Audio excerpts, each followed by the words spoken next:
The 7-year-old stood motionless in the nurse's office, her hair chopped in jagged chunks that hung unevenly around her pale face.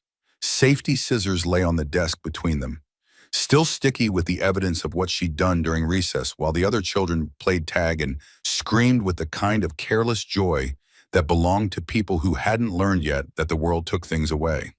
Catherine Bradford's phone had been vibrating for 6 minutes before she answered. The quarterly earnings call could wait, should have waited, but muscle memory and 15 years of building tech vault industries from a 3-person startup into a $2 billion empire meant her hand reached for the decline button before conscious thought intervened. Principal Morrison's voice cut through the conference room's careful corporate silence like a scalpel. "Mrs. Bradford, there's been an incident with Sophie. She's physically unharmed, but she attempted to. We need you here, you. Not your assistant. You." Catherine's fingers tightened around the phone hard enough that the case creaked. Through the floor-to-ceiling windows of her Manhattan penthouse office, the city sprawled 40 stories below, indifferent and vast.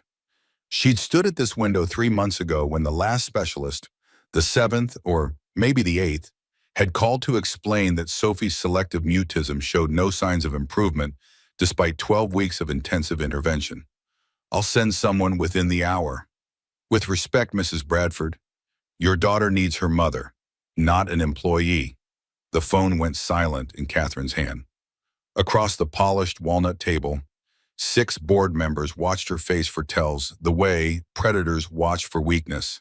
She'd taught them that, built a culture where emotion was leverage and vulnerability was blood in the water. "We'll reconvene tomorrow.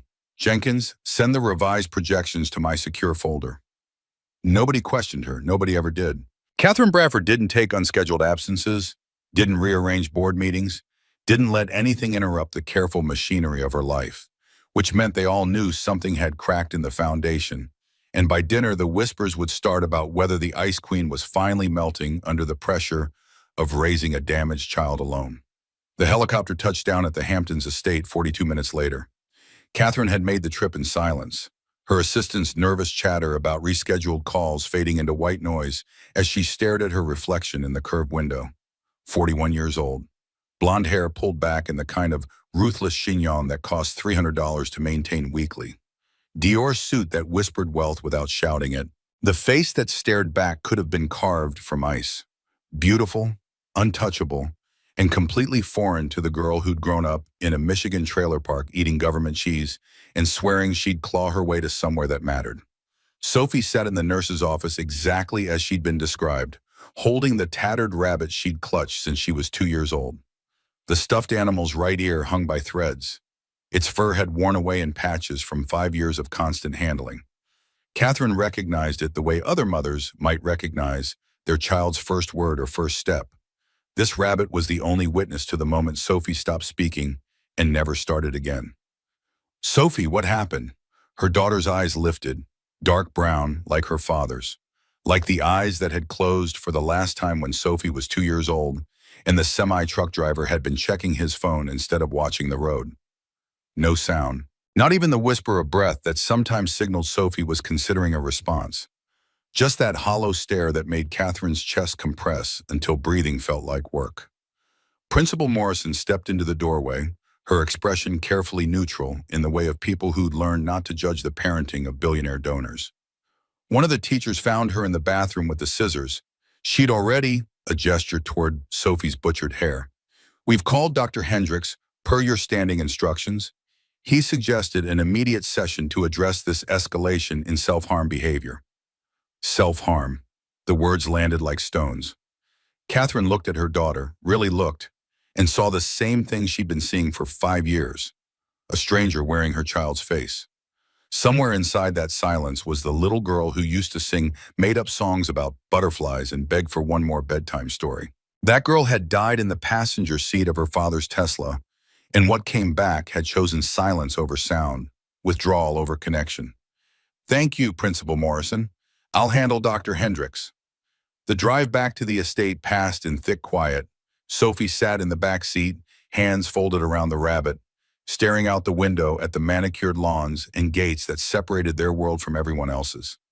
Catherine watched her in the rearview mirror and felt the familiar ache of helplessness that $400,000 in therapy hadn't touched. By the time they pulled through the estate's iron gates, Catherine had already decided. No more specialists, no more interventions that left Sophie more withdrawn than before. The house would be quiet this winter. She'd work remotely, cut back her New York schedule, actually be present instead of hiring presents. Maybe that was what her daughter needed. Maybe all the experts in the world couldn't replace a mother who actually showed up. 3 months later, the estate's mahogany staircase still needed restoration, and Marcus Hayes drove his 15-year-old Ford F-150 through the same iron gates with the kind of careful attention that came from knowing trucks like his didn't belong in neighborhoods like this. 42 years old, widowed 3 years, single father to a 6-year-old boy who'd learned about loss before he learned to tie his shoes. Marcus had built a decent life from the wreckage of the accident that took Sarah, steady carpentry work, a small house with a yard where Lucas could play, enough in savings to cover emergencies and Christmas. Nothing fancy, nothing like the sprawling estate that rose before him now, all white columns and old money elegance. The Bradford job had come through Tom Martinez, a contractor who'd thrown Marcus the occasional high-end gig when his regular guys were booked. Restore the main staircase, repair water damage to the crown molding, refinish library shelves. 6 weeks of work at a rate that would cover Lucas's summer camp and new school clothes with enough left over for the truck repairs Marcus had been postponing. Miranda Chen met him at the service entrance, 60 years old and sharp-eyed, in the way of people who'd spent decades managing wealthy employers and knew exactly how much deference to show and how much to hold back. Mr. Hayes, Mrs. Bradford wants the mahogany staircase restored to original condition. Water damage to the second-floor crown molding needs repair. Library shelving requires refinishing. Can you handle that scope? Marcus studied the entrance hall, his trained eye catching the details that separated craftsmanship from construction. Honduras mahogany, probably 1920s installation. Someone had loved this house once, cared for it with the kind of attention that made wood sing under your hands. Now it was just another asset on a billionaire's portfolio. 6 weeks, working 7 to 3. I have to pick up my son from school. Miranda nodded once, already turning toward the grand staircase. Mrs. Bradford is in Manhattan Monday through Thursday, returns Friday evenings. She prefers minimal disruption and no interaction with household staff beyond necessary coordination. Translation: stay invisible. Do the work. Don't remind the owner that working-class people existed in her perfect world. The mahogany felt right under Marcus's hands when he started 2 hours later. Good wood had a language if you knew how to listen, grain that told stories about the tree it came from, weight that spoke to quality and age. This staircase had been installed by someone who understood that craftsmanship wasn't just construction, it was legacy. Marcus had been working maybe 90 minutes when the feeling hit, that particular prickle along the base of his skull that meant someone was watching. He turned slowly, not wanting to startle whoever it was. The girl stood in the doorway to the east wing, 7 years old and small for her age.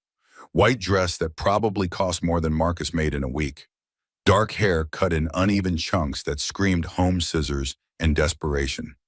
She held a stuffed rabbit with one ear hanging by threads, the kind of worn-down toy that meant it had been loved hard and long. Their eyes met. Marcus waited for her to speak, ask who he was, what he was doing, why there was a stranger in her house. Instead, she just stared at him with eyes that recognized something, though Marcus couldn't say what. He'd seen that look before. In Lucas's face the first months after Sarah died, when their son had retreated so far inside himself that doctors started using words like trauma response and selective mutism. The girl didn't move, didn't blink, just watched Marcus with the kind of intense focus that made his chest tighten with recognition he didn't want to claim. He went back to the staircase, giving her space. After a minute, he started talking. Not to her exactly, just out loud the way he sometimes did when working alone. This mahogany's probably 100 years old. Came from Honduras, most likely. Loggers would have floated it down rivers, shipped it north when this house was new. Took real patience to mill it right. If you rush mahogany, it splits. But if you give it time, respect what it needs, you get something that lasts generations. No response. But she didn't leave either. Marcus kept working, kept talking. Explained how you could read wood grain like a map, how moisture content affected stability, why the old craftsman used dovetail joints instead of screws. His voice filled the silence between hammer strikes and sandpaper whispers, and the girl stayed in the doorway like she was waiting for something she couldn't name. 20 minutes later, she was gone.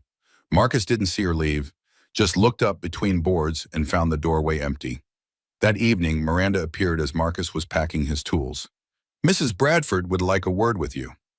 The office smelled like expensive perfume and older money. Catherine Bradford sat behind a desk that probably cost more than Marcus's truck, blonde hair pulled back so tight it looked painful. Early 40s, beautiful in the way that came from good genes and better maintenance. Perfect skin, perfect posture, perfect control of every muscle in her face except the ones around her eyes, which carried the kind of exhaustion that money couldn't fix. "Mr. Hayes, Miranda tells me my daughter spent this afternoon watching you work." Marcus shifted his weight, tool belt still heavy on his hips. "Yes, ma'am. Sophie doesn't do that. She doesn't engage with anyone outside of her therapist and Miranda. I need to understand what happened today." The way she said it, clipped, precise, like she was interrogating a quarterly earnings miss instead of asking about her daughter, made something twist in Marcus's gut. This was fear wearing a business suit, desperation dressed up as control. "Nothing happened, ma'am. I was working." She watched. I didn't approach her or speak directly to her. Catherine studied him the way she probably studied balance sheets, looking for the variable that didn't add up. Marcus held her gaze steady. He'd learned a long time ago that rich people expected working men to look down, defer, remember their place. He'd also learned that sometimes the kindest thing you could do was refuse to play along. "Sophie hasn't spoken since she was 2 years old. 5 years of specialists, therapists, interventions. They've ruled out everything medical. She simply chooses not to speak." The word chooses came out hard, like an accusation. Like this 7-year-old had personally decided to break her mother's heart for sport. Marcus thought about Lucas, about the 8 months after Sarah's death when their son had gone completely silent, about the parade of well-meaning experts who'd all had theories about fixing him, helping him, making him normal again, about how none of them had understood that Lucas wasn't broken. He was protecting himself the only way he knew how. "My son didn't talk for 8 months after his mother died. Everyone had advice. They all wanted to fix him." Catherine's perfect posture shifted almost imperceptibly. "And what finally worked? Not trying to make him talk, giving him something worth talking about." Silence stretched between them like a wire pulled taut. Outside the window, the Atlantic rolled in, endless and indifferent. Which was building things, small wooden toys at first. He couldn't control much after his mother died, but he could control what his hands made. Catherine stood, moving to the window with the kind of fluid grace that came from yoga and Pilates and never having to rush anywhere. "Mr. Hayes, I've spent over $400,000 on therapy for Sophie in 5 years. Are you suggesting that a carpenter has answers trained professionals from Stanford and Johns Hopkins don't?" There it was, the class divide laid bare. Rich people thought they could buy solutions to every problem, thought credentials and degrees mattered more than understanding. Marcus had met plenty of folks with fancy diplomas who couldn't see past their own assumptions to recognize what was actually in front of them. "I'm suggesting maybe your daughter doesn't need fixing. Maybe she needs space to figure out what she wants to say and who she wants to say it to." Catherine's jaw tightened. For half a second, the perfect control slipped, and Marcus saw underneath to something raw and desperate, and so deeply afraid it made his chest ache with recognition. "Continue with your work. If Sophie wishes to observe, that's acceptable. But don't try to make her talk. Don't push her." Marcus nodded, already turning to leave. "Mr. Hayes." He stopped. Catherine's voice had gone cold again, all business and boundaries. "I didn't hire you to be an amateur therapist. I hired you to repair woodwork. Remember your place." The words should have stung, probably were meant to. Instead, Marcus just looked at her, really looked, and saw a woman drowning in fear and pride, too terrified to reach for help and too proud to admit she needed it. "I repair wood, Mrs. Bradford, but I don't fix people. I just give them space to heal themselves." The next morning, Sophie was already waiting when Marcus arrived. She stood in the same doorway, same white dress, same rabbit. He nodded to her the way he might acknowledge another carpenter on a job site and got to work. Around 10:30, his phone rang. Lucas's school. There'd been an incident, nothing serious, but could Marcus pick him up early? Some kind of disruption during reading group that the teacher wanted to discuss. Miranda materialized like she'd been summoned by Marcus's frown. Bring the boy back here. Let him sit with you while you work. Marcus opened his mouth to protest, then caught the expression on Miranda's face. This woman had been watching Sophie for years, probably knew better than anyone what the girl needed. Lucas walked into the East Wing 40 minutes later, 6 years old and small for his age. Brown hair falling into blue eyes that held too much understanding for someone who still believed in Santa Claus. He moved carefully, the way children did when they'd learned that the world could shift without warning and take away everything you loved. Sophie stood when she saw Lucas, took one step back, then stopped. Something passed between the two children, some recognition that adults couldn't access or understand. Lucas reached into his backpack without prompting and pulled out the wooden horse he had been carving. Still rough, unsanded, the kind of project a 6-year-old could manage with supervision. He held it out to Sophie. She took it, turned it over in her small hands, examining the rough grain and uncertain proportions, looked at Lucas with those dark eyes that had seen too much, and nodded once. Then she sat down cross-legged on the floor, wooden horse in one hand, rabbit in the other, and watched as Marcus showed Lucas how to smooth rough edges with sandpaper. The next week fell into a pattern that felt inevitable, like water finding its level. Marcus arrived at 7.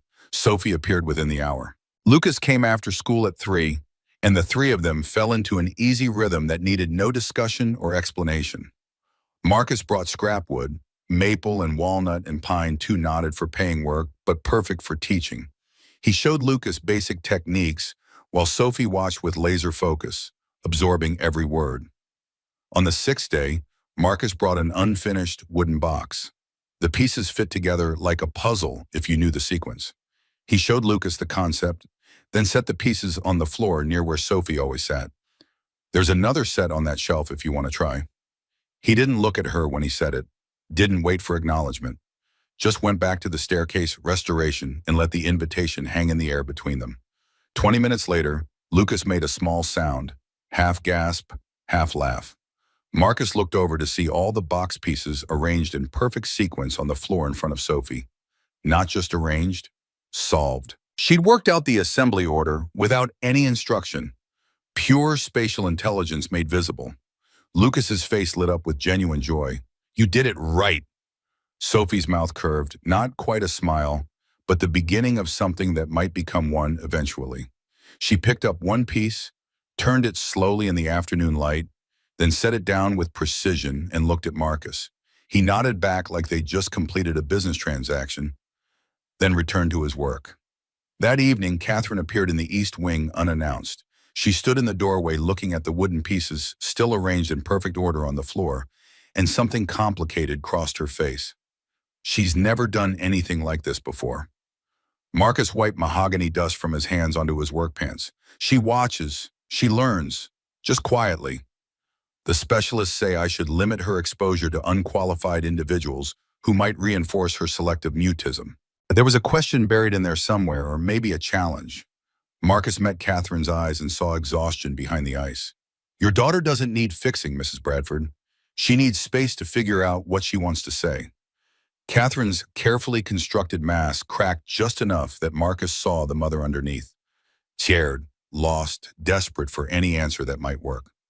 Continue with your work. If Sophie wishes to observe, that's acceptable. The following Monday, the East Wing was empty when Marcus arrived.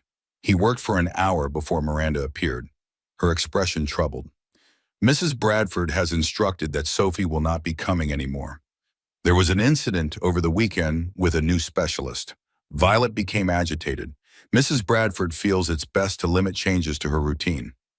Marcus kept his hands busy on the staircase, filing down a rough edge that didn't really need the attention. What happened? Miranda's voice dropped low, like she was betraying confidences just by speaking. The specialist tried a new approach. said Sophie needed to learn that silence was maladaptive, that the rabbit was a crutch enabling her dysfunction. Mrs. Bradford watched as this doctor tried to physically take the rabbit away. Marcus's hands stilled on the file. And Sophie tried to run, nonverbal distress. Mrs. Bradford stopped the session, but Miranda's jaw tightened. The child hasn't come out of her room since Saturday, won't eat, won't engage. These past 2 weeks were the first time I've seen her actually present in 5 years, and now she didn't finish, didn't need to. Marcus understood what happened when well-meaning experts decided they knew better than the child what that child needed to heal. I need to finish the library shelves. Second floor, west wing. Miranda's eyes flickered with understanding. I'll show you. The library sat at the end of the west wing hallway, close enough to Sophie's room that sound would carry. Marcus set up his workspace deliberately, then started talking while he worked. Explained each step in detail, how to read wood grain, why moisture content mattered, the difference between oak and maple, and how each required different handling. His voice carried through the open library door, down the hallway, a steady stream of information that asked nothing and offered everything. After an hour, he heard it. Soft footsteps in the hallway, hesitant, testing. 15 minutes later, Sophie stood in the library doorway. The rabbit was clutched against her chest so hard Marcus could see her knuckles white through the skin. Her hair was more disheveled than usual. Her white dress wrinkled like she'd slept in it. Marcus pulled a piece of pine from his supplies and a square of sandpaper. Set them on the floor near the doorway, close enough to reach but far enough that Sophie didn't have to come further into the room if she didn't want to. This piece needs smoothing. Real gentle, with the grain, takes patience, Mamu. He went back to the shelves, kept talking about Lucas's first wooden car, about Sarah and how she'd taught him that silence wasn't the same thing as absence. His voice filled the space with words that expected nothing in return. For a long time, nothing happened. Then Marcus heard it, the soft scrape of sandpaper against wood. Rhythmic, careful, the sound of a child who'd been given permission to exist without performing. They worked in parallel silence for 2 hours. When Miranda came to announce dinner, she froze in the doorway. Sophie sat on the library floor running sandpaper over pine with intense concentration, completely absorbed in the repetitive motion. Miranda's eyes met Marcus's across the room. In them, he saw desperate hope warring with fear of disappointment. The next morning, Catherine Bradford was waiting in the library. Her back was rigid, her expression carved from ice, but her eyes were red-rimmed in a way that expensive concealer couldn't quite hide. Miranda told me you deliberately worked near Sophie's room after I explicitly instructed no contact. Marcus set down his tools slowly. I worked in the library because that's where the shelves need refinishing. If Sophie heard me and chose to come watch, that was her choice. Do you know what it's like to watch your child exist in complete silence? To wonder every day if she blames you for not being there when it happened? The question came out raw, stripped of the careful control Catherine usually wielded like armor. Marcus thought about the accident that killed Sarah, about the phone call that had come while he was on a job site installing kitchen cabinets, about how he'd been 30 miles away, unreachable when Lucas needed him most. Yes, Catherine sat down in one of the library chairs with careful precision, like she was lowering herself into ice water. How did Lucas's mother die? Car accident. Semi-truck ran a red light. Sarah died on impact. Lucas was in the back seat, walked away without a scratch, physically. But not emotionally. No, not emotionally. Silence stretched between them, heavy with the weight of losses neither of them had chosen. He didn't talk for 8 months? 8 months and 6 days. Catherine's perfect control wavered. She put her face in her hands, and when she spoke again, her voice was muffled and broken. Violet's father died when she was 2. Car accident. She was with him. The doctors said the trauma caused selective mutism. The name surprised Marcus. Violet, not Sophie. He filed it away, not sure what it meant that Catherine had slipped and used a different name. Maybe a middle name. Maybe something private that existed before the silence. The specialist this weekend kept saying Sophie needed to learn that silence was maladaptive, that the rabbit was a crutch. So I sat there and watched as this expert, this person I was paying $500 an hour, tried to force my daughter to give up the one thing that makes her feel safe. Her voice cracked completely, and when Sophie tried to run, all I could think was that I'd failed her again, that I'd brought another stranger into her life who hurt her instead of helping her. Marcus waited. This was the moment that mattered, the place where Catherine Bradford could either double down on her fortress or crack it open and let something real through. You didn't fail her. You're trying to protect her the only way you know how, but maybe the protection she needs isn't from silence. Catherine looked up, mascara smudged, the perfect mask finally shattered. I don't understand why a carpenter can reach my daughter when trained professionals from the best institutions in the country cannot. There it was again, the class divide. The assumption that credentials mattered more than understanding. Marcus felt the familiar irritation rise, then let it go. Catherine wasn't trying to insult him. She was drowning, and he was the only thing that looked like a lifeline. I'm not trying to reach her, Mrs. Bradford. I'm just giving her space to exist without expectation. Lucas and I work with wood because it makes sense to us in ways words sometimes don't. Maybe Sophie recognizes that. What if she never speaks? The question hung in the air like smoke. Marcus thought about all the ways people measured success, grades and achievements and milestones hit on schedule. Thought about how none of that mattered if the person underneath was broken and alone. What if the goal isn't making her speak, but making her feel safe enough that she wants to? Catherine put her face back in her hands and cried. Real crying, the kind that came from somewhere deep and uncontrolled. The kind that probably terrified her because it meant admitting she didn't have all the answers, couldn't buy her way out of this problem, was just as lost as anyone else who'd ever loved a child they couldn't reach. When she finally looked up, the Ice Queen was gone. What remained was just a woman, exhausted, scared, and so desperately alone it made Marcus's chest ache. I don't know how to be the mother she needs. Marcus thought about all the parenting books he'd read after Sarah died, all the advice from people who'd never held their 6-year-old while he sobbed without sound, all the experts who talked about developmental stages and therapeutic interventions without understanding that sometimes a child just needed someone to sit with them in the dark and not try to turn on the lights. Stop hiring people to fix her. Start spending time with her doing something that doesn't require words. He gestured toward the library shelves, half refinished and gleaming in the afternoon light. Sit down with her and sand a piece of wood. Just be present with her in the silence. I don't know how to do carpentry. Neither does Sophie, that's not the point. Catherine stood slowly, smoothing her hands over her skirt in a gesture that was pure habit. When she spoke again, her voice was steadier but still raw. My board thinks I'm losing my edge, spending too much time worried about my daughter instead of focused on the company. They're probably right. Are they? She met his eyes and something passed between them that had nothing to do with wood or therapy or the careful distance they were supposed to maintain. I built Tech Vault from nothing. Grew up in a trailer park in Michigan eating food stamps and swearing I'd claw my way to somewhere that mattered. Took 15 years of 80-hour weeks and sacrificing everything else to get here. And now I look at my daughter, this beautiful, brilliant child, and I realize I don't know her at all. I bought her the best specialists instead of giving her my time. I thought money could solve problems that needed presence. Marcus thought about his own guilt, about the phone call that came while he was installing cabinets, about how he'd been building someone else's kitchen while his wife was dying 30 miles away. We all make choices we regret. Question is what you do next. That afternoon, Sophie appeared within an hour of Marcus starting work. Around 3, Lucas arrived from school with his backpack and his wooden horse, still in progress, slowly taking shape. At 4 o'clock, Catherine Bradford walked into the East Wing wearing jeans and a cashmere sweater instead of her usual suit.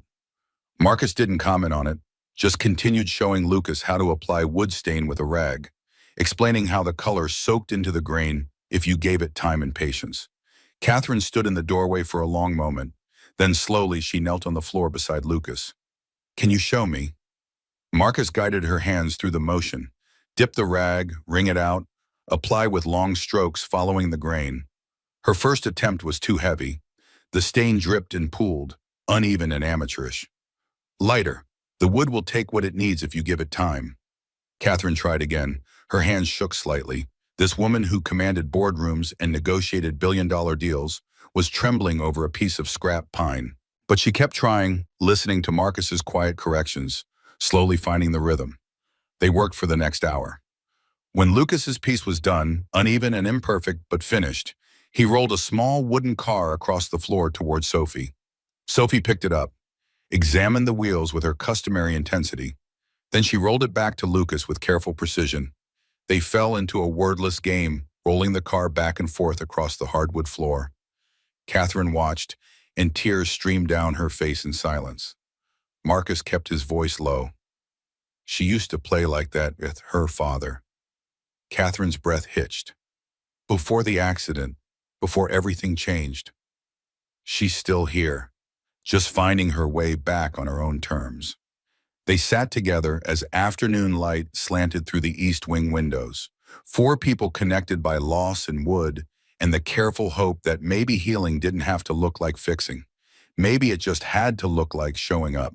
When Marcus and Lucas prepared to leave that evening, Catherine walked them to the service entrance. She looked different without the armor, younger, more vulnerable, almost approachable. Would you consider coming tomorrow? Not for work, it's Saturday, but maybe we could. She stopped, searching for words. Maybe we could build something together, the four of us. Marcus studied her face, saw the fear there, the desperate hope that this fragile thing they'd started wouldn't shatter if she named it out loud. If we come as friends. Catherine's throat worked visibly. Yes, as friends. Saturday morning, Marcus drove Lucas through the estate gates, wondering if he was making a massive mistake. Getting involved with a billionaire and her traumatized daughter, crossing professional boundaries, letting Lucas get attached to people who lived in a completely different world. But then he thought about Sophie's face when she'd rolled that wooden car back to Lucas. About Catherine's tears when she'd watched her daughter play for the first time in 5 years. Some risks were worth taking. The East Wing had been transformed into a proper workspace. Sawhorses, tools laid out with care, protective cloths over the expensive rugs. Catherine stood in the middle of it, wearing the same jeans from yesterday and a nervous expression that made her look about 25 instead of 41. I thought we could build something together, a bookshelf for Sophie's room. They spent the day working on the bookshelf. Catherine made mistakes, cut a piece too short, drilled at the wrong angle, spilled stain on her expensive jeans. But she kept going, kept asking questions, kept trying. Lucas and Sophie worked on decorative details, their heads bent together in the kind of companionable silence that needed no translation. By late afternoon, the bookshelf was assembled. Not perfect, the corners didn't quite align, the stain was uneven in places, but real. Made by hands that cared, built with patience and presence, instead of purchased perfect from a catalog. Sophie reached for her mother's hand. Catherine froze. Her eyes went wide with shock and something that looked like terror. For 5 years, Sophie had barely tolerated touch, had pulled away from hugs, stiffened at attempts at physical connection. And now her small fingers curled around Catherine's with tentative but deliberate intention. Catherine held her daughter's hand. Let the connection exist without trying to force it into meaning more than it was. Tears streamed down her face, but she didn't speak, didn't move, just stayed present in the moment. Marcus and Lucas gathered their tools quietly, giving the moment space. As they walked toward the truck, Marcus heard footsteps behind them. Miranda stood in the doorway, her expression complicated. I've given Mrs. Bradford my notice. Marcus stopped. I can't be part of the systematic silencing of that child's needs in favor of her mother's anxiety anymore. What happened this weekend with that specialist? I should have spoken up years ago. Should have told Mrs. Bradford that throwing money at experts who don't understand Sophie was never going to work. You're telling her now. Too late, but maybe not too late for Sophie. Miranda's eyes were bright. You gave that child something no specialist ever could. You gave her permission to be exactly who she is. Marcus didn't know what to say to that, felt the weight of it settle on his shoulders alongside all the other responsibilities he carried. What will you do? I have family in California. Time to spend my last years somewhere warm instead of managing other people's households. She held out her hand. Thank you, Mr. Hayes, for seeing what the rest of us missed. They shook hands, and Marcus felt the passing of some invisible torch. Whatever happened next with Sophie and Catherine, he was in it now. Couldn't walk away even if he wanted to, which he wasn't sure he did anymore. The following Saturday, they built a small table at Sophie's height. The Saturday after that, they started a clubhouse, an ambitious project that would stretch through the summer. Sophie brought detailed drawings, showing spatial intelligence and creative vision that took Marcus's breath away.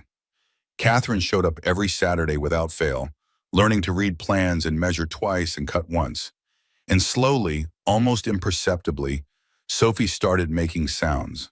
Not words, not yet, but small noises, a hum while sanding, a sharp inhale when a joint fit perfectly, the beginning of something that might eventually become a voice again. Marcus watched it all unfold and felt something dangerous taking root in his chest. Hope, and maybe if he was honest with himself, something more complicated. Something that made him notice the way afternoon light caught in Catherine's hair when she leaned over to examine Sophie's work. The way she laughed, real laughter, not the controlled sounds she probably used in boardrooms, when she made a mistake.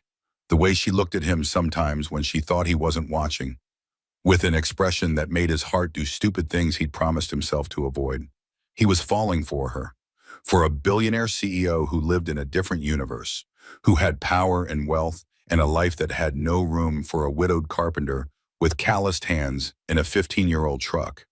It was ridiculous, impossible, probably the dumbest thing he'd done since Sarah died. But watching Catherine kneel on the floor beside her daughter, patient and present, and finally learning what it meant to show up, Marcus couldn't quite bring himself to care about impossible. Some things were worth the risk of breaking. 2 weeks passed in a rhythm that felt both new and ancient, like rediscovering something that had always existed beneath the surface. Catherine appeared at the estate every afternoon by 4, sometimes earlier when she could slip away from Manhattan without triggering questions from the board about her shifting priorities. She'd traded her Dior suits for jeans and sweaters that didn't cost more than Marcus made in a week, though they still carried designer labels she probably didn't realize he could recognize. Her hands were changing. The first week, she'd worn gloves to protect her manicure. By the second, the gloves were gone, and her nails carried traces of wood stain that no amount of scrubbing fully erased. Marcus noticed because he couldn't seem to stop noticing things about her. The way she bit her lower lip when concentrating, how her shoulders gradually relaxed over the course of an afternoon, the small laugh she made when she got something right that sounded nothing like the controlled professional voice she used on conference calls. Sophie watched her mother with an intensity that went beyond observation. This was assessment, maybe even judgment. For 5 years, Catherine had been a distant figure who hired people to fix problems instead of showing up herself. Now she knelt on the floor with sawdust in her hair, asking questions a 7-year-old could answer, making mistakes and trying again without pretending she knew better. The transformation was subtle but unmistakable. Catherine stopped checking her phone every 5 minutes, stopped flinching when she made errors, started asking Marcus questions not because she needed the answer, but because she wanted to understand the process. She was learning patience from wood, the same lesson Sophie had been absorbing for weeks. Lucas became Sophie's unofficial teacher, showing her techniques Marcus had shown him, patient in the way children could be when they recognize something of themselves in another person.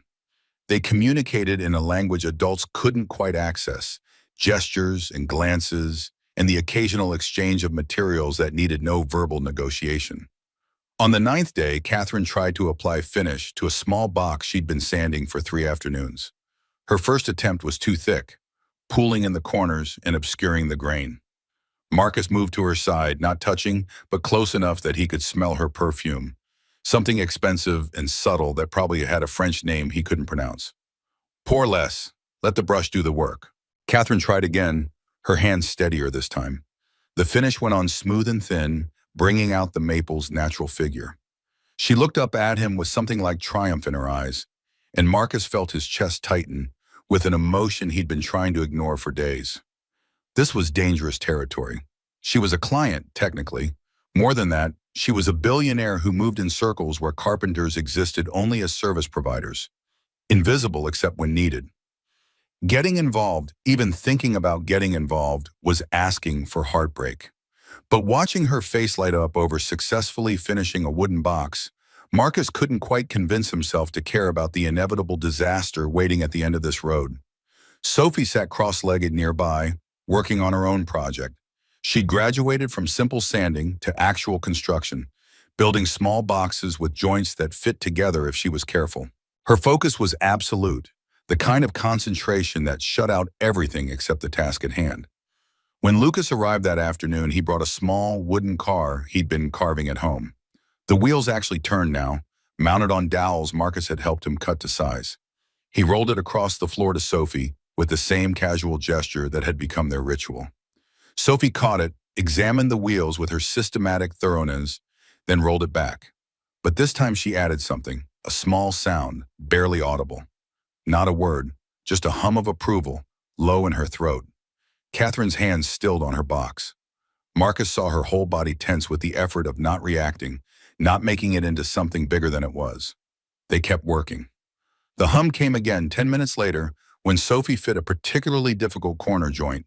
Then again when the afternoon light shifted and caught the grain of the wood she was sanding just right. Small sounds, unconscious sounds. The beginning of a voice finding its way back. Marcus waited until Catherine walked him and Lucas to the truck that evening before mentioning it. She's making sounds. Catherine's composure cracked just enough to show the hope underneath. I heard. Does that mean? It means she's comfortable. Sound is coming naturally because she feels safe enough to forget to be silent. Catherine wrapped her arms around herself despite the warm May evening. What do I do? Should I acknowledge it? Encourage her? You keep showing up. Keep sitting with her. Keep not expecting anything more than she's ready to give. The vulnerability in Catherine's face was almost painful to witness. Marcus understood what she was really asking. Am I doing enough? Am I the mother she needs? Can I actually fix what I've broken? You're doing it right. Her eyes met his in the fading light and something passed between them that had nothing to do with carpentry or therapy or the careful professional boundaries they were supposed to maintain. Marcus felt it in his gut like a punch, want and need, and the terrible recognition that he was already in too deep to walk away clean. Friday afternoon, Marcus arrived to find Sophie in the East Wing with something he hadn't seen before, a sketch pad filled with detailed drawings. She'd been planning, apparently, working out designs in her head and transferring them to paper with the kind of precision that suggested real spatial intelligence. The drawings showed a wooden box with specific proportions, decorative details, a hinged lid with small brass fasteners. Not a child's amateur sketch, but actual plans that someone could build from. Marcus studied the drawings with professional appreciation. These are really good. You've thought about proportions, functionality, how the pieces fit together. Sophie watched his face while he examined her work, and Marcus understood this was a test. She'd put effort into these drawings, invested thought and care. Whether or not he took them seriously mattered. Want to build it? Sophie nodded once, definitive. They started that afternoon. Marcus cutting pieces to Sophie's specifications, showing her how to mark measurements and check for square. Catherine arrived an hour into the project and knelt beside them without asking what they were building, just present and willing to help however she could. The box took 3 afternoons. Sophie added complications as they worked. A secret compartment in the base, small drawers hidden behind the main storage area, intricate joints that tested Marcus's skills as much as hers. Lucas helped with sanding and finishing, and the 4 of them fell into the kind of collaborative flow that felt both effortless and profound. On the final afternoon, Lucas asked the question that had probably been building in his head for weeks. What are you going to use it for? Sophie looked at the box in her hands. Perfect and complete, built to her own design. She looked at Lucas, at Marcus, at her mother, and she opened her mouth. No sound emerged, but the attempt was visible. Lips forming shape, throat working, eyes showing desperate intention. For 5 years, Sophie Bradford had chosen silence over speech, and now, for the first time, she was choosing to try. Lucas didn't make it dramatic, just nodded like it was the most natural thing in the world. That's cool. The moment passed. Sophie closed her mouth, returned to examining her box. But something had shifted. A line had been crossed that couldn't be uncrossed. That evening, Catherine asked Marcus to stay after Lucas had gone to gather his things. "Tomorrow is Saturday. Would you and Lucas consider coming? Not for work, just to spend time building something together. The four of us."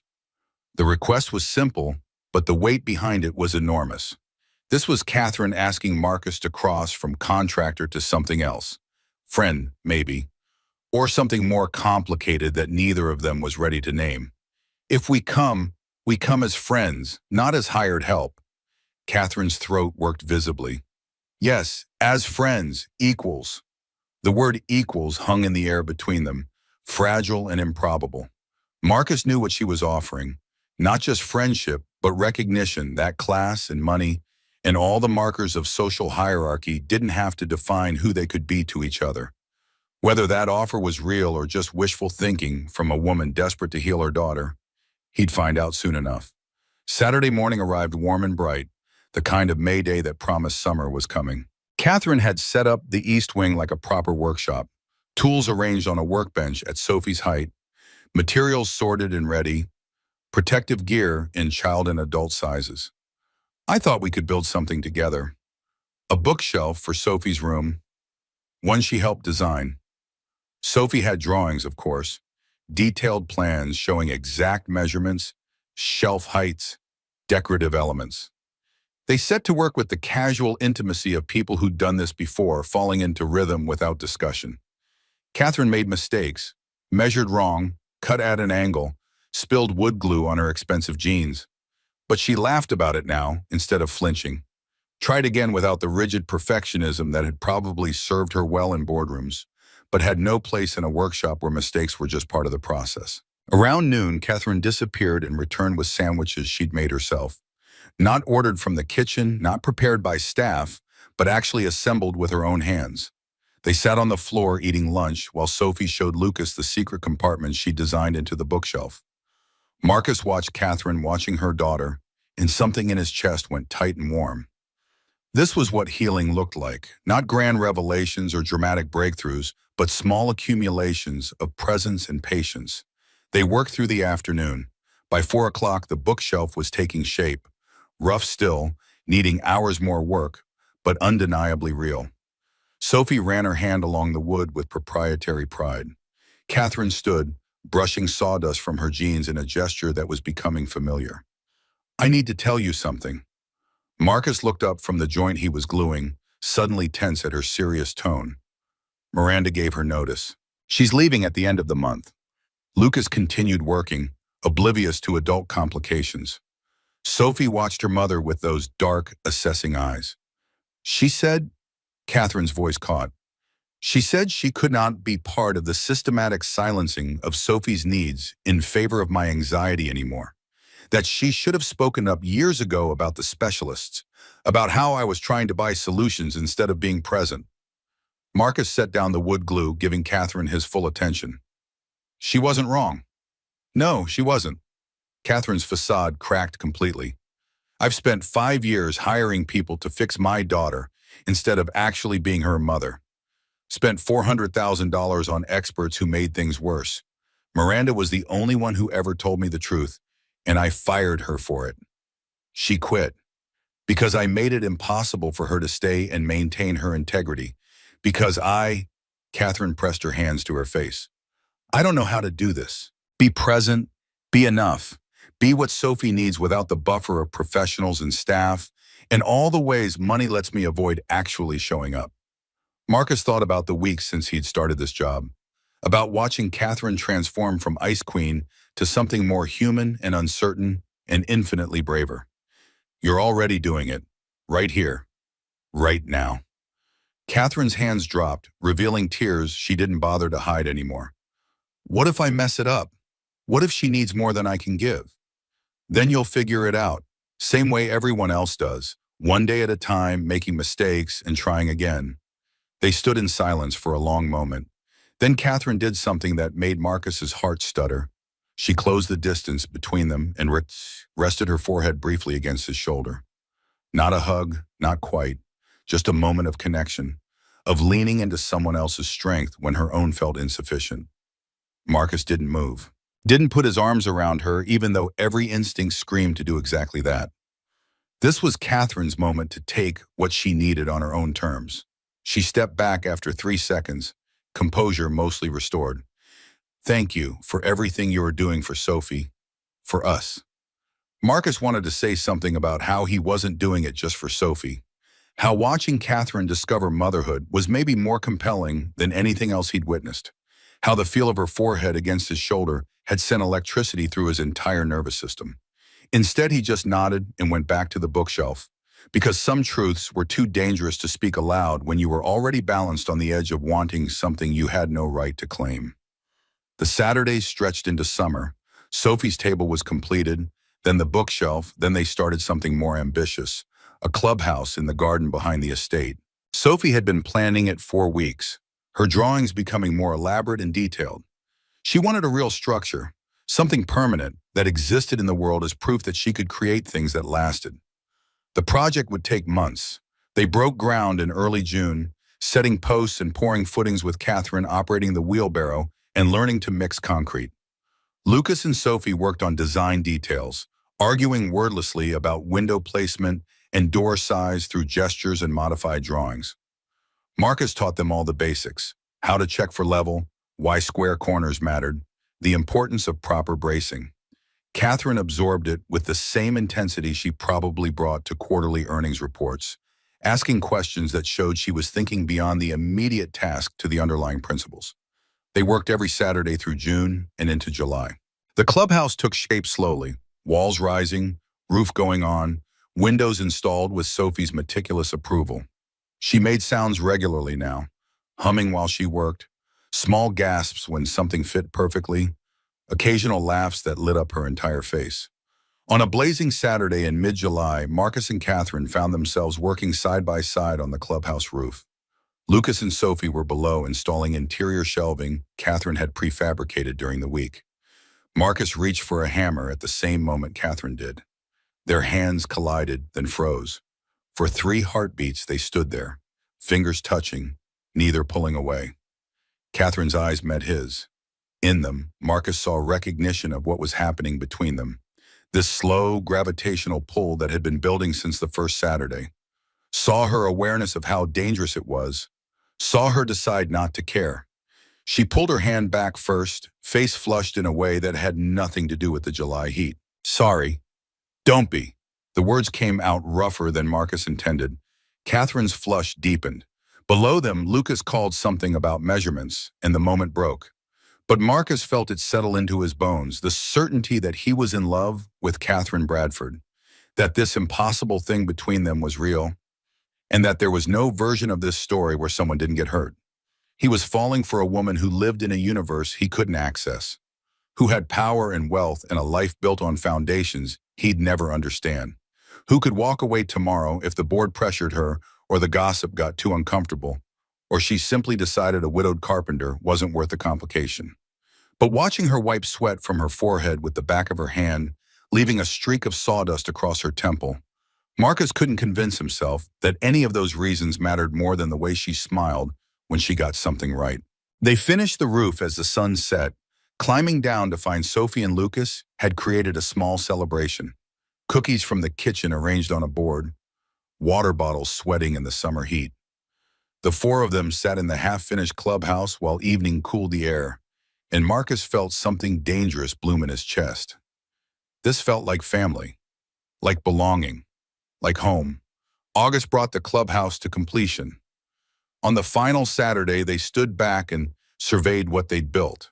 A solid structure that would last years, every board placed with care, every joint fitted precisely.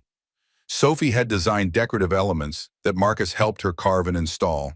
Her name worked subtly into the pattern. Lucas threw his arms around Sophie in spontaneous celebration.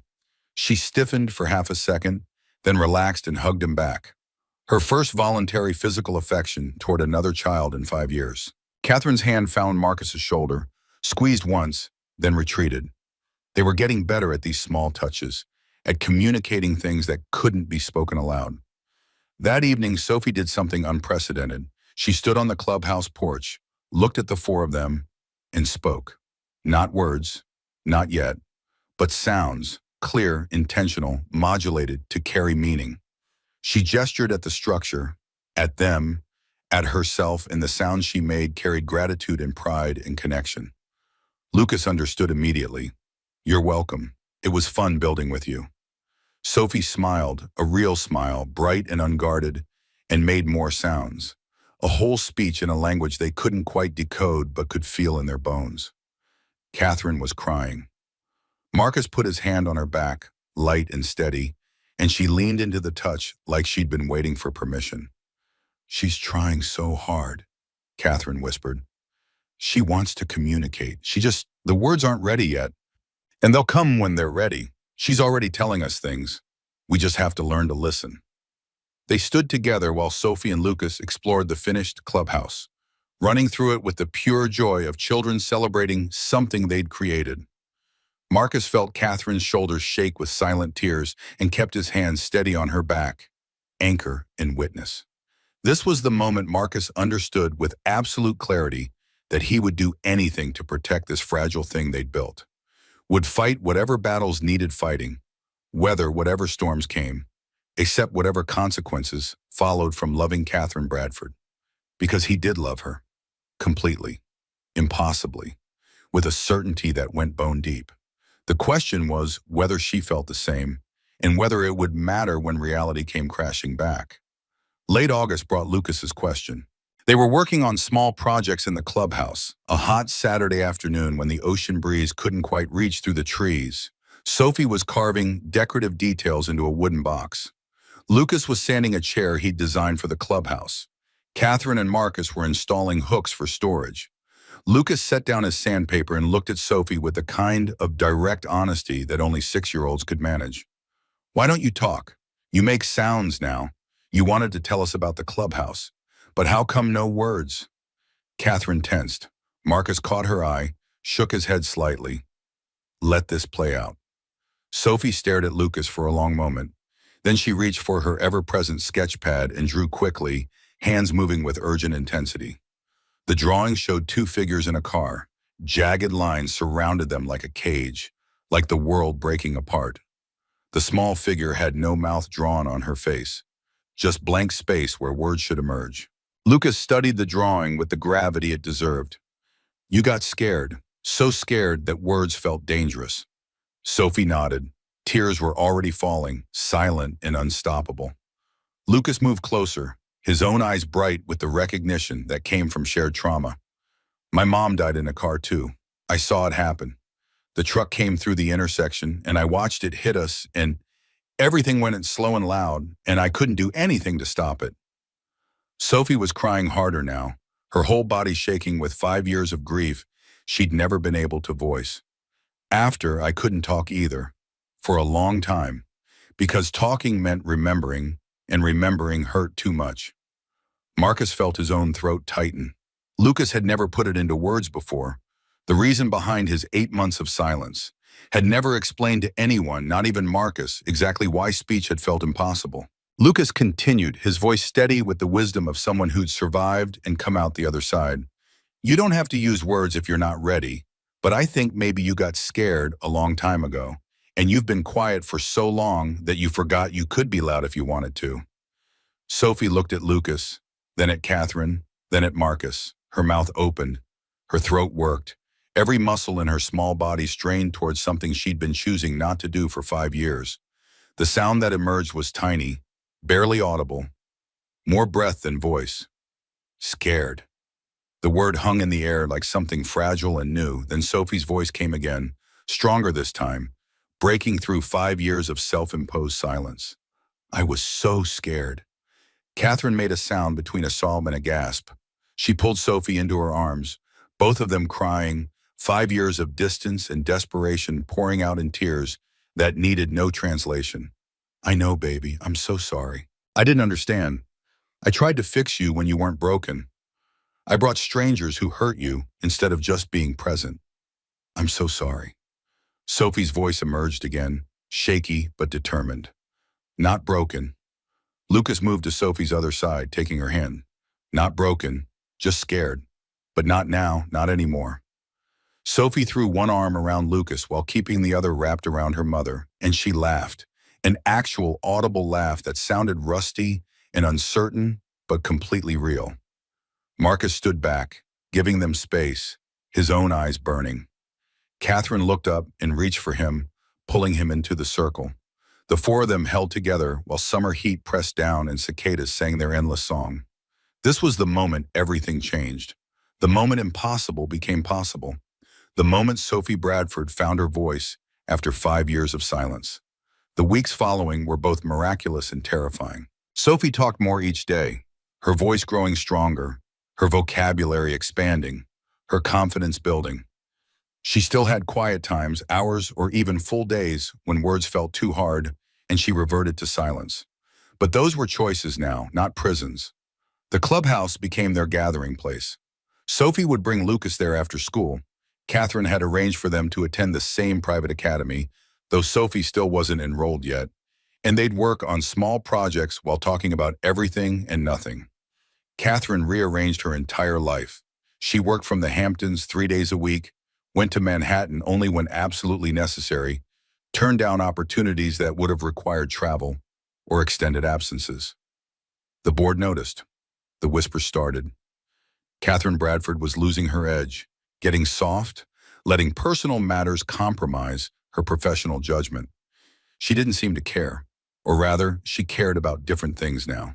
About being present for dinner, about Saturday mornings in the workshop, about the sound of Sophie's voice calling her from the clubhouse, about Marcus, though neither of them had acknowledged that truth aloud yet. One Saturday in early October, while Lucas and Sophie were absorbed in a complicated carving project, Catherine pulled Marcus aside. "I need to ask you something about Sophie." Marcus waited, sensing this was important. "Do you think she's ready for school?" The question carried weight beyond the words. Catherine was asking if Sophie could handle the world beyond their protected bubble. If all this progress was real enough to survive contact with peer judgment and institutional expectations. "That's not my call to make. I'm asking your opinion." Marcus thought about Lucas, about how terrifying it had been to send his son back to school after the accident, about trusting that the foundation they'd built would hold under pressure. "I think she's stronger than you know, but strength doesn't mean she won't struggle." Catherine's jaw tightened. "I want to keep her safe, here, where I can protect her." "You can't protect her from everything. Trying to will just build different cages." The truth hit hard. Catherine looked away, blinking back tears. "I'm afraid that the world will hurt her, that other children will be cruel, that she'll retreat back into silence and we'll lose her again." She won't, because now she knows she has a choice. Silence isn't her only option anymore. That evening, Sophie made the decision herself. She approached Catherine with the directness that was becoming her hallmark. "I want to go back to school, regular school, with Lucas." Catherine's face went pale. "Are you sure you've made so much progress? What if—" "I'm sure, and I want to go where Lucas goes, so I have someone who understands if I have quiet days." Lucas, listening from across the room, nodded with the gravity of someone accepting a serious responsibility. "I'd help you, and if you need to be quiet sometimes, I'll tell people that's just how you are." Marcus watched Catherine war with herself, fear battling trust, protective instinct fighting recognition that Sophie needed this. The old Catherine would have said no, would have hired tutors and therapists, and created a protected environment where nothing bad could touch her daughter. The new Catherine took a shaky breath and nodded. "Okay, we'll visit schools, meet teachers, make a plan." Sophie threw her arms around her mother with the kind of unself-conscious affection that still felt new and precious. Catherine held her daughter and cried quietly, and Marcus understood these were tears of both pride and terror. They spent October preparing, visited 3 schools before settling on Brookfield Academy, small class sizes, experience with children who had special needs, teachers who understood that education happened at different paces. The principal, a woman in her 50s with kind eyes and no-nonsense manner, interviewed Sophie directly. "Why do you want to come to school here?" Sophie's voice was quiet but clear. "Because I'm ready to be around other kids, and because Lucas will be here to help me when things are hard." Things will be hard sometimes. Children can be unkind when they don't understand differences. I know, but I'm not different. I just need quiet sometimes. And that's okay. The principal smiled. Yes, that is okay. Welcome to Brookfield, Sophie. January arrived cold and bright. Sophie's first day of school felt like sending a piece of your heart into the world with no protection. Catherine drove both children to Brookfield, her hands white-knuckled on the steering wheel. Lucas took Sophie's hand as they walked toward the building. If anyone's mean, you tell me. And if you need to be quiet, that's fine. I'll talk for both of us. Sophie squeezed his hand and walked through the doors. The first week was manageable. Sophie came home tired but intact, talking about her teacher and the classroom and the art supplies. She spoke in brief sentences, clearly overwhelmed but functioning. Week 2, the questions started. Other children curious about the new girl who talked less than most people, who sometimes went whole hours without speaking. Why don't you talk much? Are you stupid or something? Can you even hear us? Sophie handled it initially with the tools she'd learned. Brief answers when she could manage them. Silence when she couldn't. Lucas ran interference, explaining that Sophie talked when she wanted to, and it wasn't anyone's business beyond that. Week 3, a group of girls excluded Sophie from a playground game. Told her she was too weird, too quiet, too different from normal kids. Sophie came home and went straight to her room without speaking. Didn't come down for dinner. Wouldn't talk when Catherine tried to check on her. The next Saturday, Marcus arrived to find Sophie still in her room. Catherine met him at the door, panic barely contained. She stopped talking again. Won't come out of her room. Won't engage with anyone. I knew school was too soon. I should never have. Marcus put his hands on Catherine's shoulders, grounding her. She's not regressed. She's overwhelmed. There's a difference. How do you know? Because she talked for months before this. She knows how now. She's just choosing not to for a while. That's her right. Catherine's fear shifted to something else. Frustration, maybe, or helplessness. What do I do?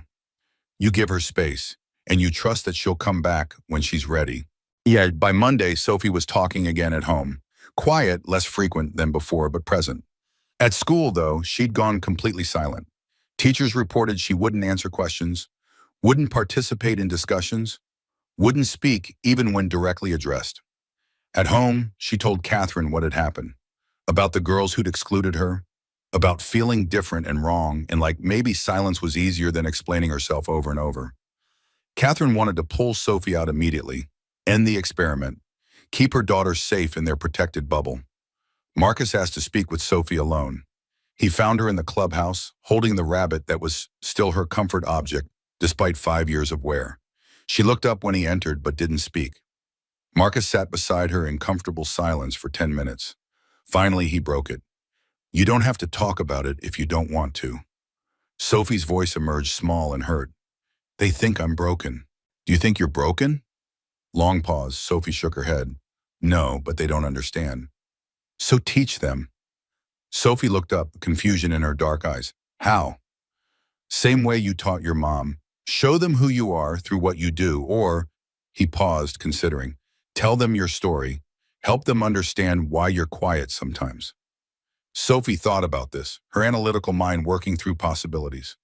I could write something, explain why I'm the way I am, so they know I'm not trying to be rude. That's brave, really brave. Sophie leaned against his shoulder, a gesture of trust that still felt precious. What if they still don't understand? Some people won't, but some will, and those are the ones worth having as friends. Sophie nodded slowly. When she spoke again, her voice carried determination. I want to stay at school, with Lucas, but I need them to know why I'm different, so I don't have to explain it over and over. Then write it down. Make them understand. Marcus left the clubhouse feeling cautiously hopeful. Sophie had found her own solution, claimed her own agency. That was worth more than any protection Catherine or Marcus could offer. That evening, Sophie asked for help. She wanted to write a letter to her classmates, but wasn't sure what to say. Lucas sat with her, offering suggestions. Catherine hovered anxiously until Marcus pulled her aside. Let them figure it out. She needs to own this.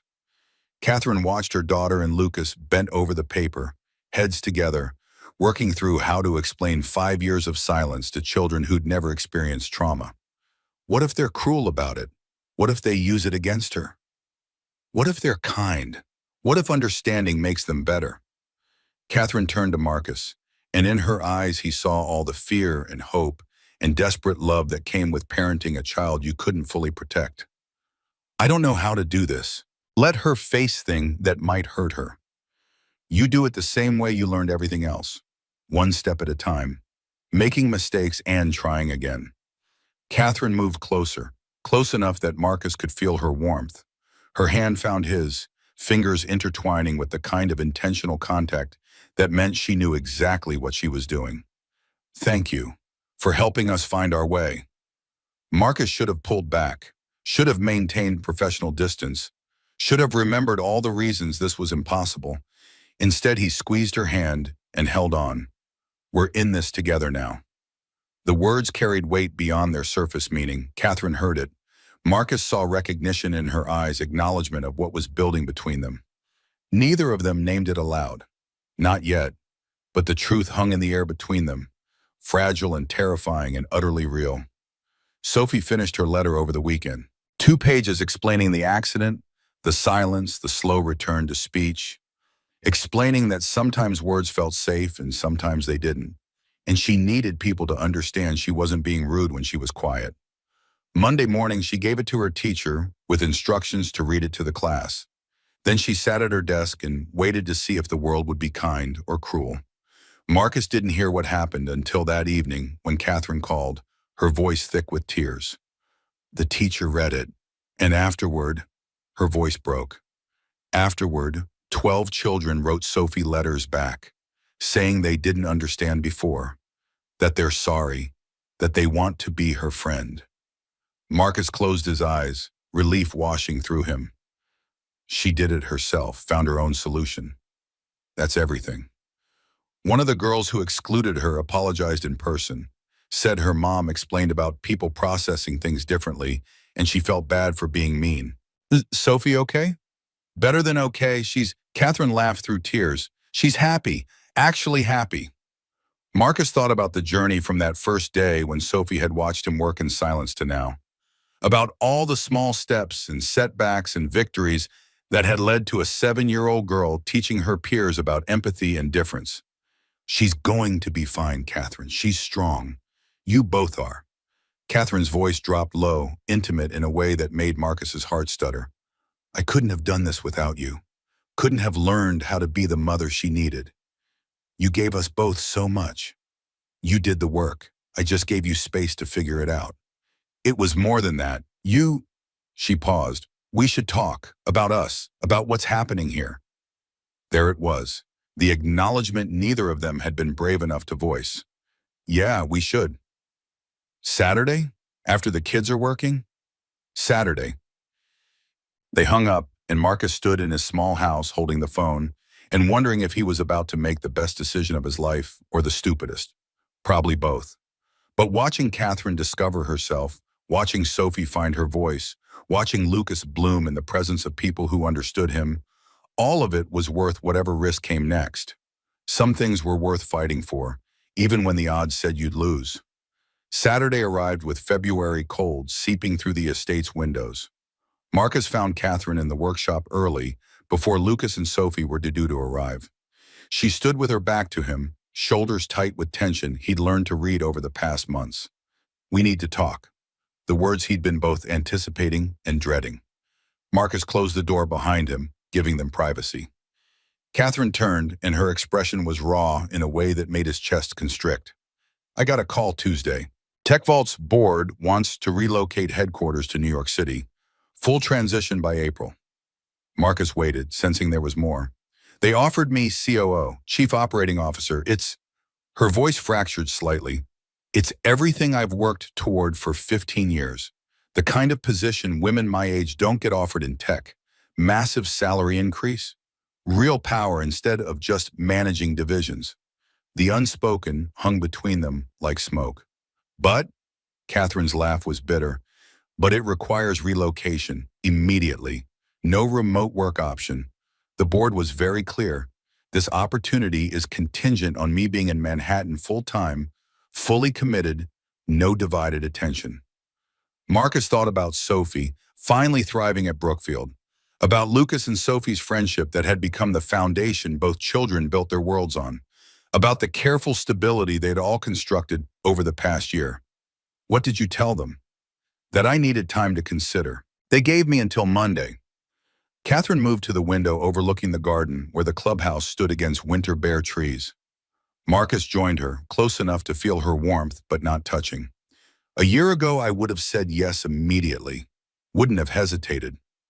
My career was everything, the only thing I'd built that couldn't be taken away by accidents or tragedy or circumstances beyond my control. Her reflection in the glass showed exhaustion and confusion. But now Sophie's talking. She has friends. She's thriving at school with Lucas. We've built this life together, the four of us. And she pressed her palm against the cold window. I don't know how to choose between being the executive I've always been and being the mother Sophie needs. Marcus understood the real question underneath. She wasn't just asking about Sophie. She was asking about them. This tentative, undefined thing growing between them that neither had been brave enough to name. What do you want? Catherine turned to face him, eyes bright with unshed tears. I want to be the kind of person who shows up, who doesn't outsource the hard parts of life to hired help, who builds things that matter more than quarterly earnings. Her voice dropped. I want to be someone worthy of... She stopped, but Marcus heard the unfinished sentence. Worthy of Sophie's trust. Worthy of this second chance. Worthy of him. He closed the distance between them, lifting one hand to cup her face. This was crossing a line they'd been dancing around for months, but some truths couldn't stay unspoken forever. Catherine, you already are that person. You've been becoming her every Saturday for the past year. She leaned into his touch, eyes closing briefly. The board thinks I'm losing my edge, that I've gone soft, that personal matters are compromising my professional judgment. Maybe they're right. Her eyes snapped open, surprised. Maybe you have gone soft. Maybe that's not weakness. Marcus held her gaze, willing her to understand. Maybe knowing what matters beyond profit margins and market share is the strongest thing you've ever done. Catherine's breath hitched. Her hand came up to cover his where it rested against her cheek. If I turn this down, it won't come again. I'll have chosen Sophie over my career, over everything I've built. You'll have chosen the life you want over the life you thought you were supposed to want. There's a difference, Boradano. They stood frozen in that moment, balanced on the edge of something that would change everything. Then Catherine pulled back slightly, needing space to think. What about you? What about Lucas? If I stay, if we... She gestured between them, acknowledging what neither had named. Your life is here. Your work. You can't just... I'm not going anywhere. The certainty in Marcus's voice seemed to steady something in Catherine. She nodded slowly, decision crystallizing behind her eyes. I need to make this choice myself. For myself, not because of you or Sophie or anyone else. I need to know I'm choosing what I actually want. Then choose. Catherine turned back to the window, and Marcus gave her the space to decide her own future. Monday morning arrived too quickly. Catherine stood in her Manhattan office 40 stories above the city she'd conquered, phone in hand, watching dawn break over buildings she'd once thought represented everything worth achieving. The board chairman answered on the second ring. Catherine, I trust you have made your decision. Her hand trembled slightly, then steadied. I'm honored by the offer, truly, but I have to decline. Silence on the other end, heavy with shock. Catherine, this opportunity won't come again. You understand that? I do, and I'm grateful. But my daughter needs stability more than I need a title. The chairman's voice turned cold. This is about that child? You're turning down COO because of personal matters? Something fierce ignited in Catherine's chest. I'm turning it down because I finally understand what success actually looks like. And it's not a corner office in Manhattan. She hung up before he could respond, sat in her chair as her hands shook with adrenaline and relief and terror at what she'd just done. 15 years of 80-hour weeks. 15 years of sacrificing everything else for professional achievement. Gone. Chosen away. Deliberately. Catherine put her face in her hands and cried. Not sad tears, tears of release, of finally letting go of the version of herself she thought she needed to be. Saturday, she told them. The four of them gathered in the workshop, and Catherine's hands shook as she explained her choice. Sophie listened with that intense focus that meant she was processing something important. When Catherine finished, Sophie crossed the room and threw her arms around her mother with the kind of fierce, uncomplicated love that children offered when they felt truly safe. You stayed, you chose me. Catherine held her daughter, tears streaming. Always, baby, always you. Lucas grinned and went back to his project, accepting this as simple truth. But Marcus met Catherine's eyes over Sophie's head, and something passed between them. Recognition, commitment, the beginning of promises neither was quite ready to speak aloud. That evening, after the children had gone to work in the clubhouse, Catherine found Marcus organizing tools. I need to tell you something else. Marcus looked up, reading tension in her posture. I called an emergency board meeting, told them I'm stepping back to part-time. They can keep me as a strategic advisor or find someone new, but I'm done with full-time executive work. How'd they take it? Poorly. 3 board members demanded my resignation, said I'd lost perspective. That personal weakness was affecting my professional judgment. Marcus's jaw tightened. What did you say? Catherine's smile was small but genuine. I told them that finally having perspective was the smartest business decision I'd ever made. That understanding what actually matters made me a better leader, not worse. She paused. 2 of them agreed. We're restructuring the executive team. I'll consult remotely 3 days a week, attend critical meetings, but otherwise I'm out. Catherine, I know what I'm giving up, and I know what I'm gaining. She moved closer, and this time there was no hesitation. I'm gaining a life, a real one, with my daughter, with people who matter. Her eyes met his, and the unspoken hovered between them. With you, if you want that. Marcus felt something in his chest crack open, letting light into places that had been dark since Sarah died. I want that. Have wanted it for months. Catherine's hand found his, fingers intertwining. I'm terrified of messing this up, of hurting you or Lucas or Sophie, of being too damaged to build something real. We're all damaged. That's not disqualifying. They stood in silence, hands linked, balanced on the precipice of committing to something neither fully understood but both desperately wanted.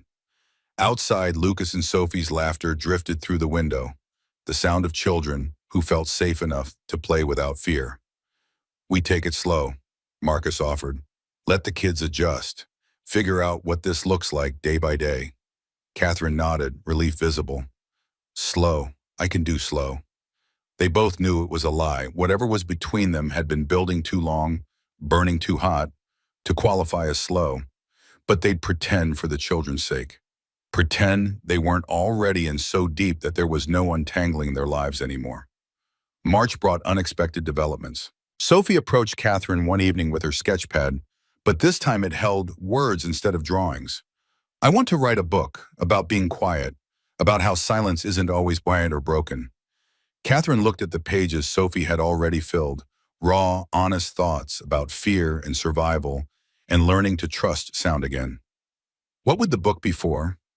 Sophie's voice was quiet but determined. For other kids who are quiet, so they know they're not alone, so they understand silence can be protection, not just a problem to fix. Lucas, listening from across the room, bounced with excitement. I could draw pictures, illustrations to go with the words. Sophie nodded, already envisioning how it would work. Catherine felt tears prick her eyes. Her daughter, her beautiful, brilliant daughter, was transforming pain into purpose. I think that's an amazing idea. How can I help? They spent the next 3 months on the project. Sophie wrote during quiet afternoons, pouring 5 years of silence onto pages that demanded to be understood. Her words carried weight beyond her 7 years, insights about trauma and healing that most adults never achieved. She wrote about watching Marcus work that first day, about Lucas's wooden horse, about Catherine learning to sand wood with shaking hands, about the clubhouse and the memorial garden and the slow return to sound. Lucas illustrated with the careful attention to detail he'd learned from woodworking. His drawings showed children in various states of quiet, some peaceful, some frightened, some choosing silence as power instead of prison. Marcus built the book's binding by hand. Leather cover, hand-stitched pages, brass clasps that would last generations. He worked on it during evenings while Catherine handled bedtime routines, and something about creating beauty for Sophie's words felt profoundly right. By late May, the book was finished. A single handmade volume containing Sophie's truth. Catherine held it with reverence, reading words that broke her heart and rebuilt it stronger. You did something unthinkable here. Took your pain and turned it into something that helps others understand theirs. Sophie looked up from where she was sorting through materials for the next project. It's not unthinkable. It's necessary. Too many kids think they're broken because they're different. Someone needs to tell them silence can be okay. Marcus caught Catherine's eye across the workshop. This was the child they'd helped create, not by fixing her, but by giving her space to fix herself. The pride in that felt larger than anything he'd built with his hands. Should we make copies? Share it with other families? Sophie nodded decisively. Lots of copies, for everyone who needs it. Marcus knew families through his work, contractors who mentioned struggling children, parents who asked advice about kids withdrawing after trauma. Over the summer, they quietly shared copies of Sophie's book. 5 families initially, then 10, then 20. Letters started arriving. Parents thanking Sophie for words that helped their silent children feel seen. Therapists asking permission to share excerpts with clients. Teachers requesting copies for school libraries. One family, the Johnsons from 3 towns over, reached out directly. Their daughter Maya hadn't spoken since a house fire 6 months earlier. Could they meet Sophie? Could Maya see that recovery was possible? Catherine invited them for a Saturday session.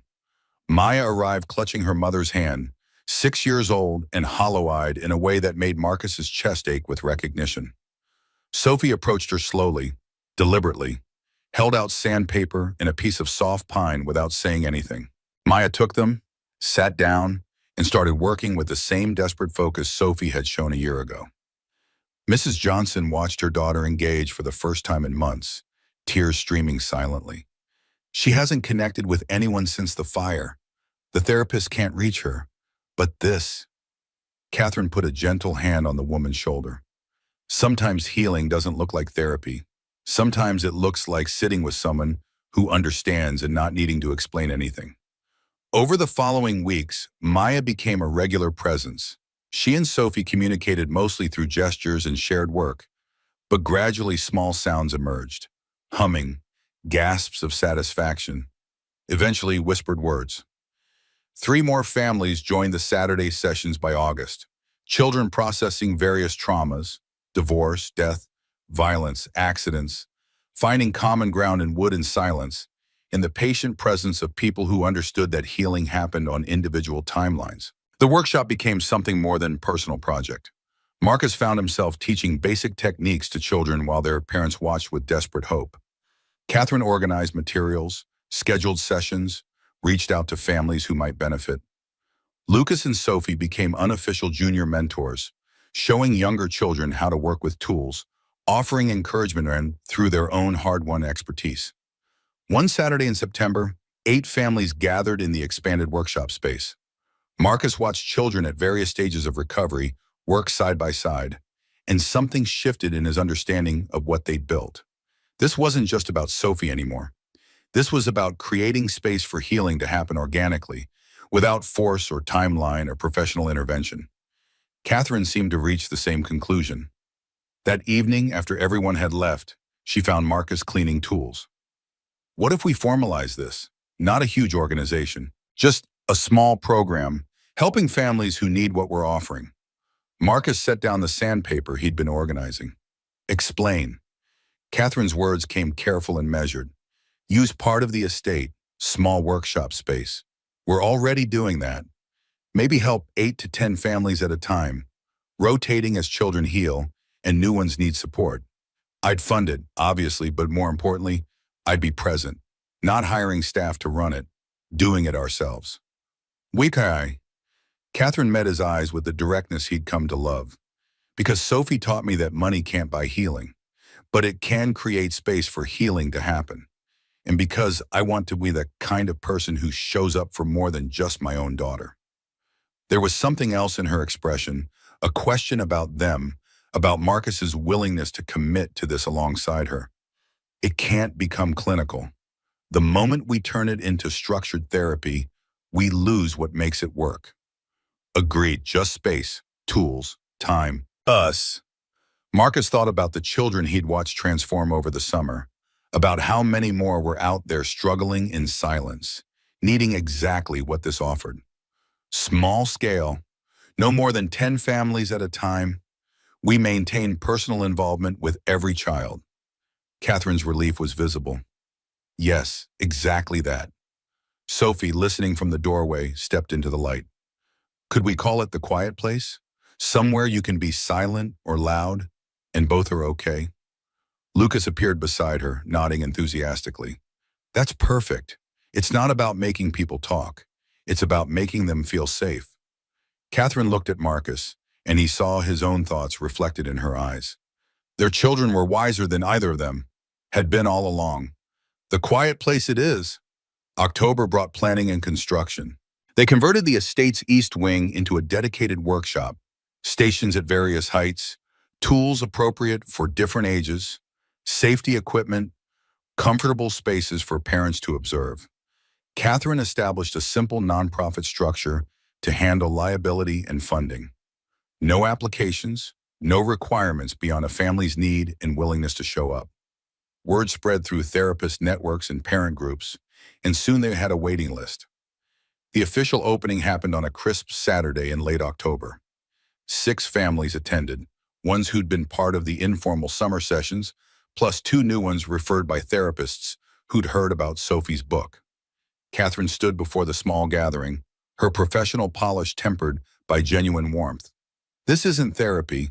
This is space to build things, to be quiet or loud, to heal on your own timeline. We don't have credentials or training. We just have experience with our own children's struggles, and we're offering what helped them. Sophie surprised everyone by standing up. Marcus hadn't known she'd planned to speak, and from Catherine's expression, neither had she. The room quieted. These families knew Sophie's story. Most had read her book or heard the details from others. Sophie's voice was steady, stronger than it had been even months ago. A year and a half ago, I was so scared that words felt dangerous. I thought if I talked, something bad would happen. I thought silence was the only thing keeping me safe. She paused, gathering courage. But these people, my mom, Marcus, Lucas, they didn't try to make me talk.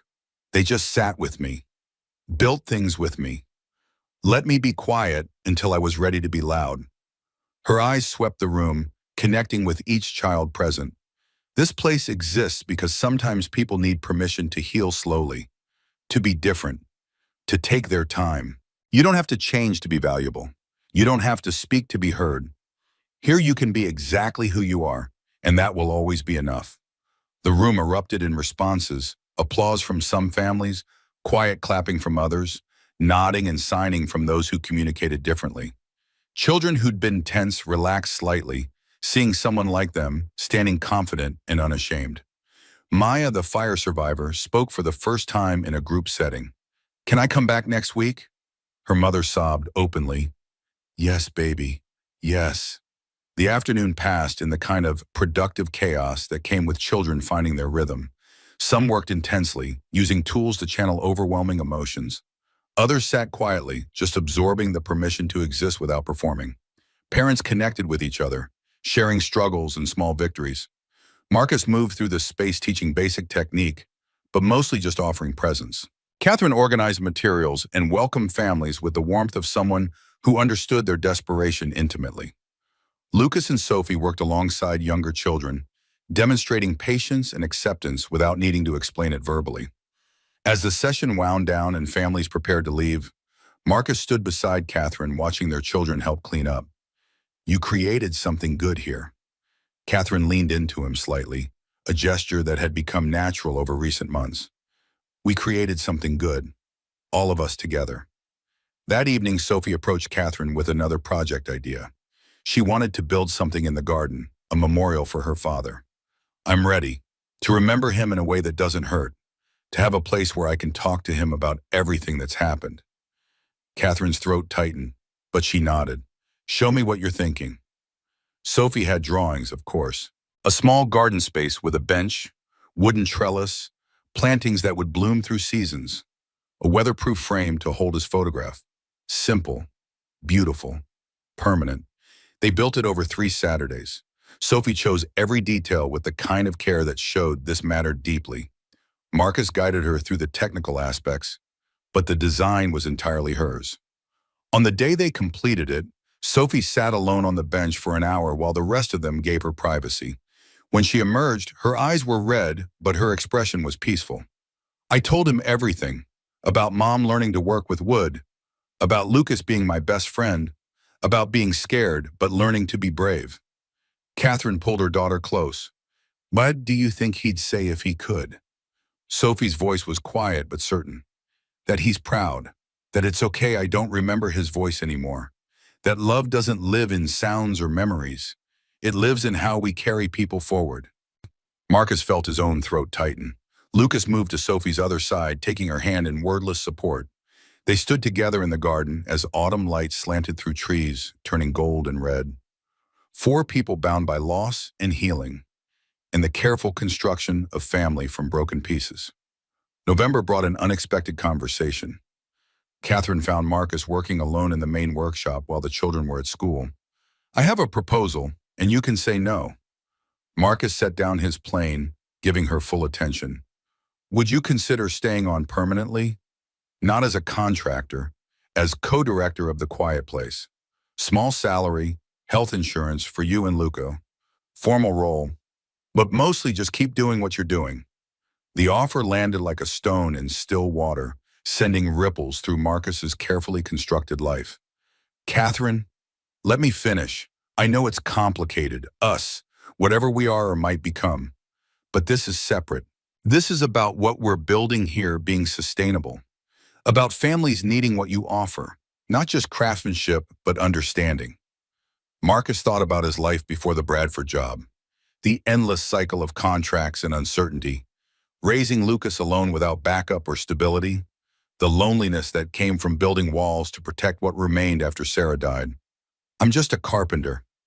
Catherine moved closer, and her eyes held something fierce. You're the person who understood that fixing isn't the same as healing. That patience matters more than credentials. That sometimes the best therapy is sitting in silence with someone who gets it. She paused, vulnerability showing through the carefully maintained composure. You gave my daughter her voice back, taught me how to be her mother. And these families, they need what you understand in ways no degree can teach. Marcus felt the weight of the offer settle into his bones. This was commitment. To Catherine, to Sophie, to the work they'd built together. To a future that looked nothing like what he'd planned, but everything like what he'd been afraid to want. One condition, we keep it small, don't expand beyond what we can personally maintain. The moment it becomes about numbers or growth instead of individual children, we've lost what makes it work. Catherine's relief was palpable. Deal. She extended her hand formally and Marcus shook it, but they both knew this was about more than a business arrangement. This was choosing to build a future together. Messy and complicated and utterly terrifying. There's something else we need to talk about, Catherine added, voice dropping. About us. What we are. What we're becoming. Marcus pulled her closer, one hand settling at her waist in a gesture that had become increasingly natural. What are we becoming? I don't know, but I know I want you in my life, in Sophie's life. Not as an employee or a contractor or even just a friend. She met his eyes. I want you. Us. Whatever that looks like. Marcus kissed her then, the first real kiss after months of restraint and careful distance. It was gentle and deliberate, carrying weight of everything they'd been afraid to claim. When they pulled apart, Catherine was crying. I'm terrified of messing this up. Then we'll mess it up together, fix it, try again. What about the children? How do we tell them the truth, that we care about each other, that we're figuring it out? that nothing changes about how much we love them. Catherine nodded, leaning her forehead against his. Okay. Truth, honesty, one day at a time. They told Lucas and Sophie that evening over dinner at the estate. The children exchanged glances that suggested they'd been waiting for this announcement for months. So you're together now? Like dating? Lucas's tone was matter of fact. Yes. Is that okay with you? Lucas shrugged. Dad's been happier since we started coming here, and Sophie's my best friend, so it's cool if we're going to be around more. Sophie looked at her mother with those dark, assessing eyes. You love him? Catherine's breath caught, but she didn't hesitate. Yes, I do. And he loves you? Marcus met Sophie's gaze steadily. Yes. Sophie nodded, processing this new information with her characteristic intensity. Okay, but you have to promise not to get weird about it. No gross kissing in front of us. Lucas made a gagging sound in agreement. Catherine laughed through tears. No gross kissing, we promise. The children returned to their dinner, accepting this new reality with the adaptability of people who'd already survived worse changes. 1 year after Marcus first drove through the estate gates, they gathered for a small celebration. The quiet place had helped 12 families through various stages of healing. Sophie's book had been shared with over 50 children across 3 states. Lucas and Sophie were thriving at Brookfield, inseparable friends navigating second grade together. Catherine had restructured her entire professional life around presence instead of achievement. Marcus had stable work doing something that mattered, and the tentative relationship between them was becoming something solid and real. 8 families participated in the anniversary gathering, sharing stories of how their children had grown and changed. Maya, the fire survivor, spoke in full sentences now. The autistic twins had found ways to communicate that worked for them. A boy who'd lost his brother was learning to express grief through carving. Catherine gave a brief speech about the journey, from desperate mother hiring specialists to understanding that Sophie had never needed fixing in the first place. A year ago, I thought success meant titles and money and professional achievement. My daughter taught me that real success is much quieter. It's showing up, being present, accepting people exactly as they are. Sophie added her own thoughts, her voice strong and clear. This place exists because people believed something unthinkable, that silence didn't need fixing, that healing could happen through building things together, that being different wasn't the same as being broken. Marcus watched the gathered families, parents who'd come to them desperate and leaving with hope, children finding their voices at their own pace, and community forming from shared understanding. This was legacy, not buildings or businesses or achievements that could be measured in conventional terms, but lives touched, healing facilitated, safety created in a world that too often demanded performance over authenticity.